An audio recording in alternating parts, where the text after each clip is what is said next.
Hey brother! Ben, normally on this channel we spend time searching for tiny little undiscovered nuggets of information that can connect to otherwise unconnected dots and come up with brand new theories. Today is a little bit different. It's more of just a story, a toy story if you will, because it fills in almost every single plot hole in Toy Story. Why Woody doesn't know who he is, why he's so rare and valuable, and most importantly, the unsolved mystery of Andy's dad.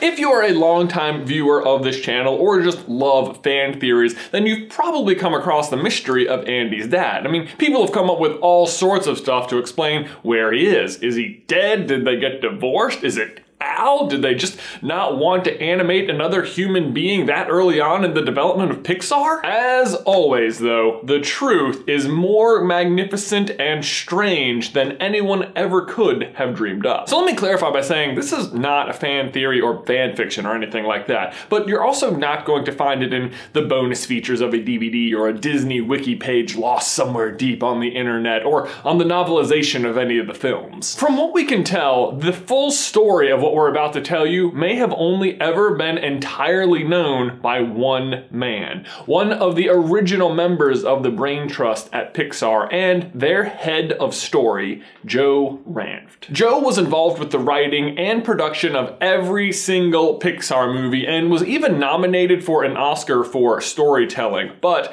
as many Pixar fans probably already know, he tragically died in a car accident in 2006. Before he died, however, he told the story of Woody's origin and Andy's dad to an unsuspecting friend at lunch one day. And that friend was Mike Mozart. And earlier this week, we were able to sit down with Mike and ask him about what they talked about that day at lunch. For background, Mike is a longtime Disney artist, toy collector, toy designer, and early YouTuber. If you want to look him up on YouTube, his channel, Jeepers Media, is fittingly about toy reviews. And although it's been dormant for a while now, it was at one time one of the top 25 channels on the entire site. Mike is the toy guy. Like long before YouTube or eBay or even the internet was so mainstream, he was already known as the toy guy. He was the guy the TV shows called to come review toys on their show. Mike first met Joe on a visit to Pixar long before Toy Story was even announced, while he was working as an artist for Disney out of Connecticut. But on a trip to California for some of his Disney work, he decided to take a trip up to Pixar after being impressed by one of their early shorts, Knick Knack, to check out the studio. This is when he first met Joe. And the two immediately hit it off and stayed in touch over the years.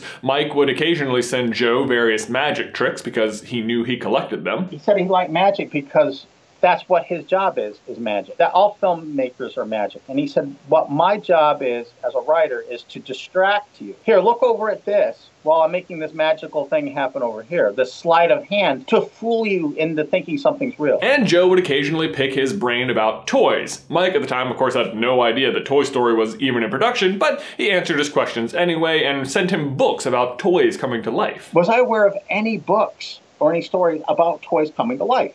Specifically. And I said, yeah, I have a great book, and I have a copy of that book here someplace. I'll try to find it. But most important to this story are two conversations they had. One before Toy Story came out, and the other after Toy Story 2 had come out. The first was when Joe asked Mike, what would make a toy rare? And not just any toy, but like the main toy of a series. Like if somehow Pikachu was the hardest Pokemon toy to find, that just wouldn't make sense, right? What would be the scenario where that happened? Toys in the 50s were done in such low quantities. Just before that whole age of consumerism hit, where they started mass producing millions, there was this magical point where they were still hand making a lot of that stuff in USA. And if they had a promotion for like cereal, you collect 25 box tops, send in the box top, and then 8 weeks you'll get your toy. Well, what happened is sometimes those toy companies went out of business, or sometimes the cereal company went out of business. I said it's very possible that the company went out of business. So they produced all the other toys, are on all the stores, they're selling, and now the main toy or this special premium toy isn't available. So in a nutshell, that rarely happens, but when it does, it's normally because of a promotion ending prematurely and the toy in question never even making it to production. And I'll leave that there for now and move to the second conversation, which happened after Toy Story 2 in an Easter egg of a diner. The two were having lunch and Mike was marveling at the animation quality in Toy Story 2 and his love of Toy Story in general,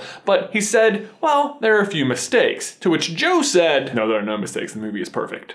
But probably a little more eloquently. I'm just a little defensive. Because they're perfect. There's no inconsistencies, just no mistakes. The mistakes Mike was referring to had nothing to do with the animation or anything, but plot holes or unanswered questions that, unbeknownst to either of them, would become the topic of much debate on the internet 20 years later. You're welcome. He asked, what happened to Andy's dad? Because how could Andy be happy at his first birthday party and his dad must have just died? Or just gotten a divorce, because he's got a little sister in the crib that's like 14 months old maybe. So whatever happened to dad had to have happened in the past year. Why would he be so happy for his birthday party? His first birthday without dad? And Joe told him. He told him how Andy could be so happy on his birthday right after his dad either divorced or died away from the family. How Woody could have no memory of his past. How Woody was so rare. He told him everything. Are you ready for this? Because the story is amazing. It turns out the house we see in Toy Story 1 is actually Andy's dad's house, or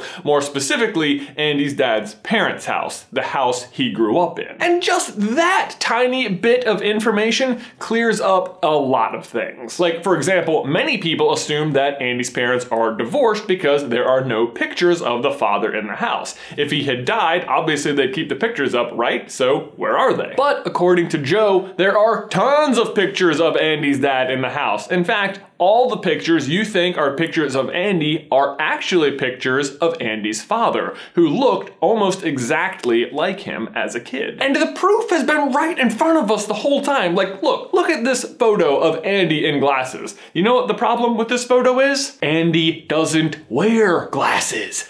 This is his dad. And look at this picture where Andy is missing his 2 front teeth. Oh, it's adorable, right? Except Andy isn't missing his 2 front teeth. He still has all of his baby teeth. But so then where is the dad in Toy Story? If they're staying at his parents' house, why isn't he around? Well, for that, we have to travel all the way back to 1957, when Andy's dad was a kid. According to Mike, Andy's dad, whose name was actually also Andy, was a huge fan of Woody's Roundup as a kid. He watched the show every week and loved Sheriff Woody, so imagine his elation when he discovered there was a promotion where you could get a Sheriff Woody doll by sending in 30 box tops of Cowboy Crunchy cereal. Now, part of the reason that young Andy Sr. looked up to Woody so much is because his family was kind of poor and he was bullied at school and was kind of a sickly child. And specifically, he was bullied by none other than Al from Al's Toy Barn, who was the same age as Andy's father and whose family was quite wealthy and owned a very large dairy farm. In fact, Andy Sr.'s father, so Andy's grandfather, worked for Al's father, and you can even see a picture of him with a plow on the wall. But anyway, because young Andy Sr.'s family was poor, they weren't able to afford enough cereal boxes before the end of the promotion.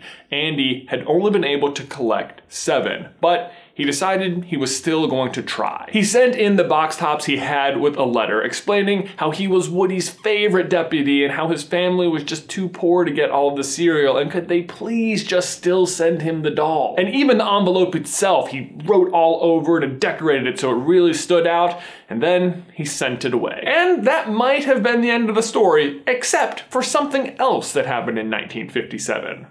Sputnik. Just as the promotion was coming to a close, Sputnik went up. Woody's Roundup was canceled, and so was the promotion. Meaning that even though plenty of Woody's Roundup toys and merchandise was already available for sale in stores, nobody had ever been able to purchase a Woody doll because this promotion was the only way to get one. In fact, Woody dolls never even went into production. The only one they ever had made was the prototype they used for the marketing. And that might sound ridiculous, like why would they make the most popular toy so hard to get? But what you have to realize is that Woody's Roundup was literally made by Cowboy Crunchies. It's literally Cowboy Crunchies presents Woody's Roundup. The whole thing is just a ploy to sell more cereal. Speaking of which, back at Cowboy Crunchies, all of a sudden they're all sort of freaking out because Sputnik goes up, their show gets canceled, and sales have stopped because now kids only want space toys. But they were good businessmen. They realized, okay, we just need to pivot. We're not gonna make all these Woody dolls because they're not popular anymore. Instead, we're going to send everyone who entered the contest a space toy and just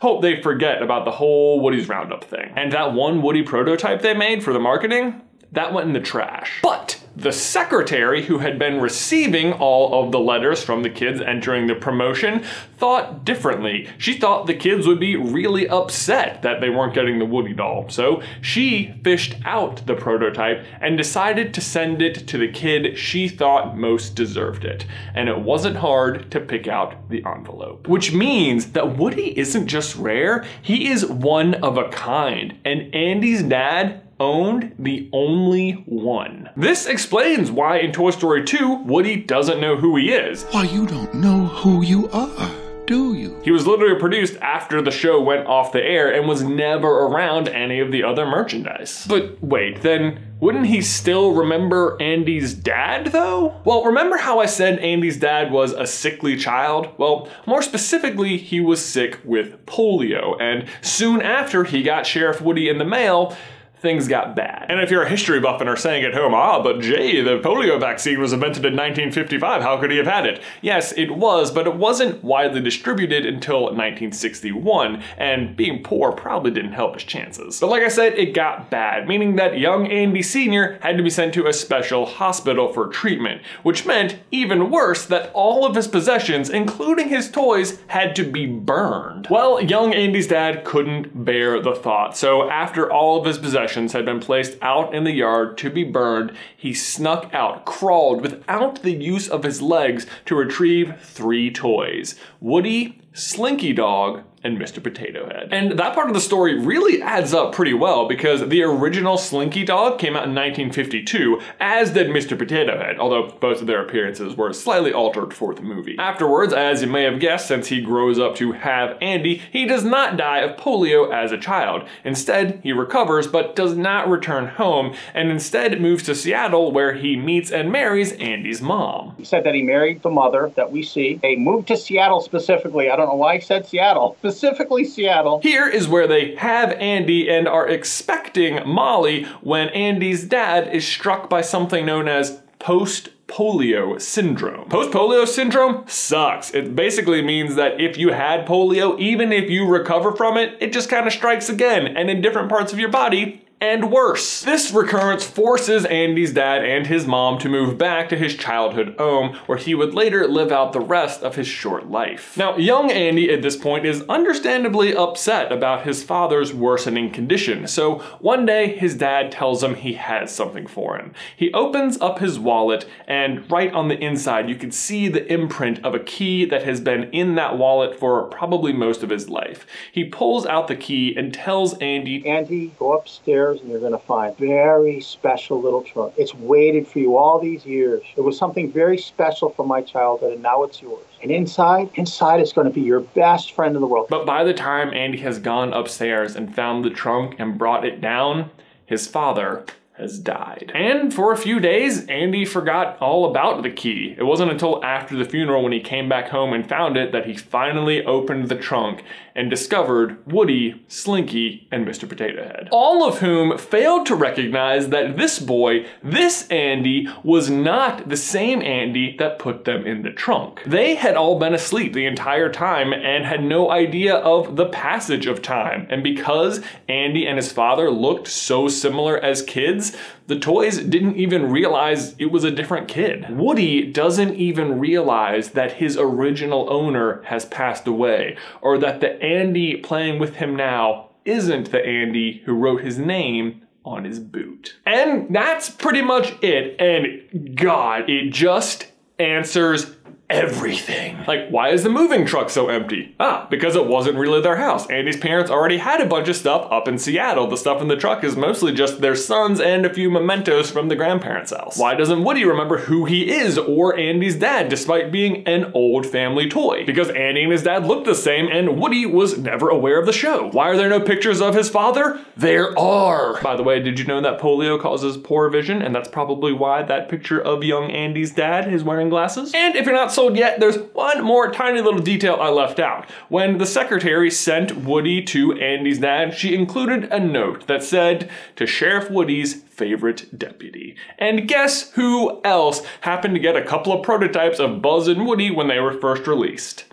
None other than Mike Mozart. He showed them to us. He still has them in the box. It was so surreal. But on the box, which Joe Ranft sent him, he'd left him a note that said, he actually wrote on this original box, to my favorite deputy, Mike, and he signed it on the outside of the box. Ugh, seriously, this story is just so perfect. And like the real tragedy of it all is that Joe isn't around anymore to confirm or deny any of it. Even Mike was amazed. He asked him, I said, I can't believe that you have all this figured out, like the wallpaper and everything. I thought it was a coincidence. He said, well, a lot of things just worked out right. He said they worked out the right way. But he said, when you're a writer, he says you can't know where you're going unless you know where you've been. A line he would later write into Cars. There ain't no need to watch where I'm going.